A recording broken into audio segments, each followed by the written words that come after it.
Կուսակցության ծրագրային մասում շատ բաներ մենք ունենք ընդհանուր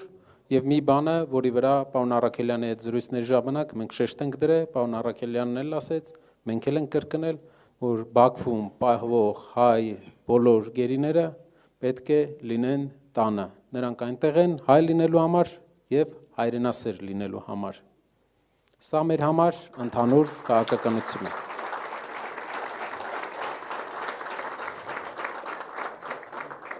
Շատ հատկանշական է, որ մեր միավորումը, այն աջակցությունը, որ մենք ստացել ենք ապրելու երկիր կուսակցությունից, չունի որևէ քաղաքական հետնաբեմ։ Նրանք աջակցում են, քանի որ տեսնում են, որ պետք է փոփոխություն, եւ այդ փոփոխությունը տեսնում են Սամվել Կարապետյանի ուժի մեջ։ Ուժեղ հայերով, հզոր հայ ազգի, հզոր զավակներով մենք հասնելու ենք դրան, հասնելու ենք բոլորս միասին։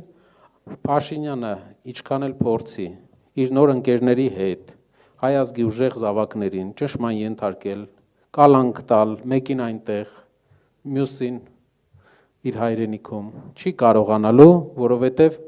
իրենց պես են եկել ու անցել, իսկ մեր երկիրը նույն ձև, նույն տեղում է ու դեռ լավագույն տարիները առջևում են, բոլորս միասին, շնորհակալ եմ։